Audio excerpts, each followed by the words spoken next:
And welcome back to another edition of Tailgate Talk here at sunjournal.com. We are the crew here at Grey New Gloucester High School. This is Callie Oakes here, and this is Randy Whitehouse here. I'm Justin Pelletier, and we're back for one more week on location again here at Grey New Gloucester High School, where we will be speaking in a few with Taylor Valente. Easy for you to say. Yeah. And also with our head coach here at Grey New Gloucester, Sean Austin, thank you very much. And we're also going to be looking a little bit ahead at this week. Obviously, Grey New Gloucester. Let's start here since we are here and talk about Grey New Gloucester's matchup this week with Cape Elizabeth. Yes, we are all here. And we're going to talk about Grey New Gloucester's matchup this week with Cape Elizabeth. Does Valente give them a shot in this game? No. Excuse me. If he gives them a shot, he gives them maybe a little, chance of scoring maybe. And, last week's game was really the big game for Grey against York. And they had a lot of difficulty with York's running game. And they'll probably run into the same problems with Cape, with Tom Foden this week. I think the thing for Grey New Gloucester is once they get beyond Cape, they have Wells still on the schedule. They have some other winnable games on the schedule. If they want to get into that fourth and final playoff spot, they need to pretty much run the table after that. Of course, that's not the only game on the weekend. We also have a couple of intriguing ones. Waterville at Levitt is probably the one that intrigues me the most about this weekend. What about you, Phil? Levitt's homecoming, definitely a big game for them. Kind of the first real test for them since Hamden Academy on opening night.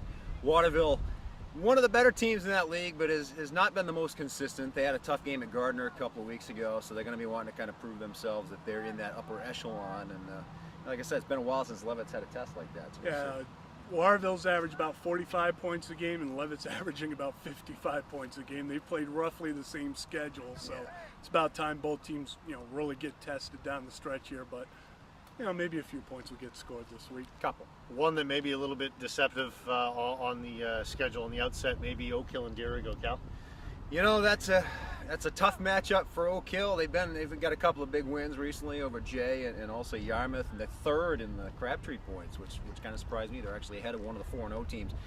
That's obviously a big test to see where they stand relative to the favorite in the league, which is Dirigo. And Dirigo, just in workmanlike fashion, outnumbered and outpointed Jay the other night. Got up 21-0 before you could even really settle in to watch the game, and they kind of coasted home from there. Outpointed, that's good. Two teams with sky-high confidence at this point. Oak Hill coming off a shutout win over Madison. The offense really started to click for the first time all year. Dirigo just rolling over everybody at this point. And, the key for Oak Hill to be in the game and to have a shot at winning is, as usual, just don't turn the ball over and take advantage of the opportunities you have in the red zone. Well, we are here at Grey New Gloucester for a reason. Let's pause for a minute. We'll get back to some more games over the weekend. But let's first find out what Taylor had to say and what Coach Austin had to say. Here with Grey New Gloucester head coach Sean Austin. And Sean, thanks for joining us. Appreciate it. Thank you. You guys off to a 2-2 start right now and in the hunt in the playoffs. Just talk about taking over this program and what it is you've been trying to establish in the first half of the season for the Patriots. Well, we've been trying to accomplish some continuity, team continuity. The program in the past has been frayed for one reason or the other. They haven't had a lot of success here, and what we're trying to do is build some stability within the program and try to build, this program up to have 50 or 60 solid kids all the time. And we are unfortunately down this year to around 36 kids, and hopefully we can get that improved in the future years to come. Is there some enthusiasm growing around the program? Well, I think there is. I think the kids have experienced some success here, and other kids are looking at it saying, "Geez, I think we should give this another look at next year and for the years to come." So we're excited about that. So there is some chatter. One of the things that's been a big key to your success is moving Taylor Valente from quarterback to fullback. He's the leading rusher in the Campbell Conference. Just talk about what kind of an impact he's had on the team this year. Oh, he's a great kid on and off the field. He's a born leader, in my opinion. He we felt that he would be better at the fullback position. Obviously, he was kind of out of position, in my opinion, playing quarterback. So we felt, him at the fullback spot would really work well. So. What makes him such a strong runner? He seems to have a good combination of size and speed to work with. Well, he's a three-sport, star athlete. He works hard year round, getting better at all three sports, and he has the heart. He wants to play and be successful, and he's just that type of kid. So. What have been some of the other keys for your success so far this year? Well, Heath Martell certainly has progressed. Has had steady progress this year. He hasn't had a lot of reps under center, and he seems to be getting better and better every week. And he's enthusiastic and wants to be successul as well. So. You guys, coming down the stretch, have some winnable games and some games that, if you're looking to make the playoffs, you're going to need to win. I mean, are you guys just taking it one game at a time, or are you talking about possibly shooting for an extra game or two in the postseason? Well, obviously we're going to take one game at a time. Certainly, we're not going to look by anyone. Every game that we play from here on out is a pivotal game, in our opinion, and we're just exactly taking one game at a time. All right, we're here with Taylor Valente from Grey New Gloucester, fullback, senior, leading rusher in the Campbell Conference. And Taylor, thanks for joining us. Appreciate it. Thank you for having me. Just talk about how things have come together this season. I know you've been playing quarterback for this team quite a bit the last couple of years, and making the switch to fullback. When Coach talked to you about that this year, what were your thoughts on making the move? I was excited because ever since I started playing football, I've been a running back. So, I mean, I've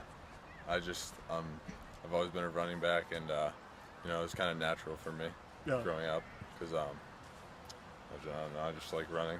Running the ball's fun to me. It kind of suits your straight ahead style a little bit more. Is that? I don't really have a lot of moves. I just try to run through people kind of. I mean, I'm a lot bigger than a lot of kids that I'll be trying to go up against. So just try to overpower them and run through them. Yeah, what are you, about 225, 230? Yeah, 230. Yeah, around there. Yeah, that's pretty big for this level, definitely. Yeah. But you can move a little bit too. I mean, do you find teams are a little bit surprised by that turn on the afterburners once you get into the secondary a little bit? Yeah, pretty surprising. I mean, especially watching it on film. I mean, I'll be running away from kids who are, skinny, look like they should be a lot faster than me, but try to outrun them as best I can. I remember a run you had up to Mountain Valley early in the game, and that kind of caught them off guard. It seemed like definitely caught them off guard, off the edge. Yeah. But Coach also says you like to run over people as well. Is that something you like to do? Be a physical runner? Yeah, if you can, as a running back, if you can punish the tackler as much as you can, it helps a lot. Because I mean, it has happened to me before. Trying to tackle someone and getting run over, it's not a good feeling, even if you do make the tackle.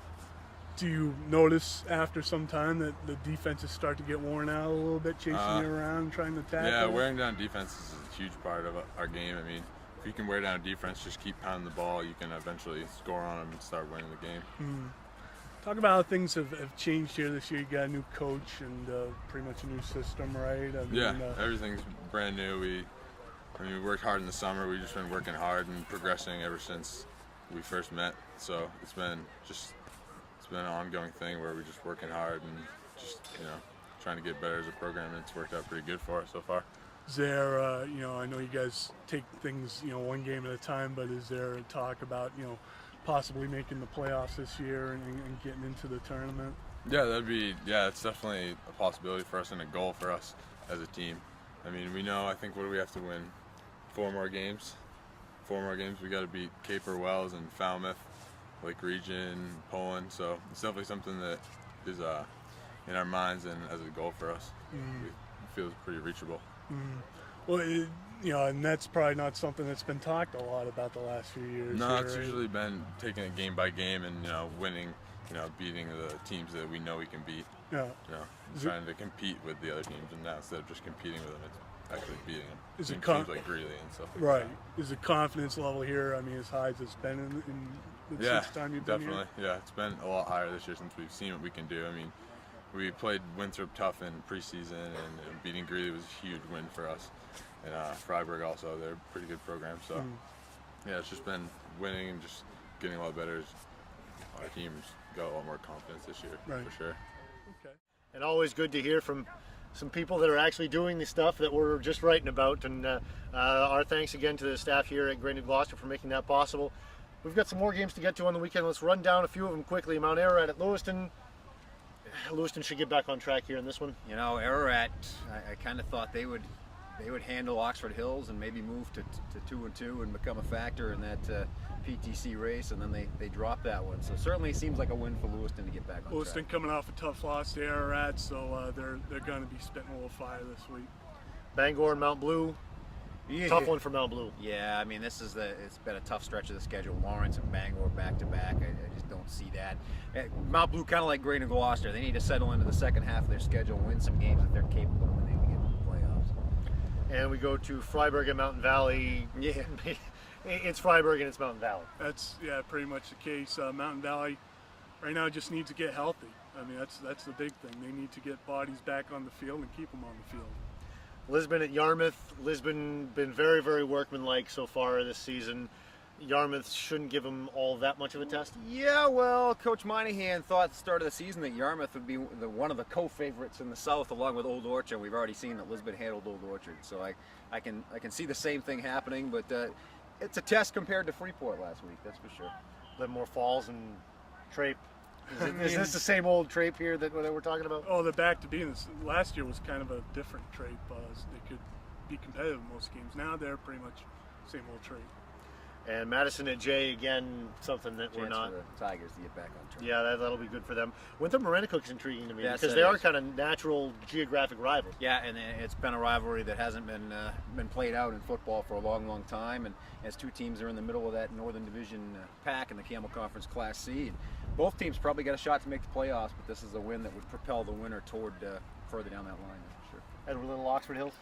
Vikings coming off of their first win in a while, a big win, and EL looking for their first win this year, a homecoming for Oxford Hills. So you know there'll be a lot of emotion there. Should be a pretty good contest. And we've got Lake Region at Poland. Chance for Poland to pick up a win. Definitely a chance for both those teams to pick up a win, and again, talking about natural geographic rivals, neighbors there. So that's a big one. The Chuck Amity Bowl. The Chuck Amity. Well, guys, thank you very much. Thank you all very much for joining us, and we'll see you next week here on Tailgate Talk.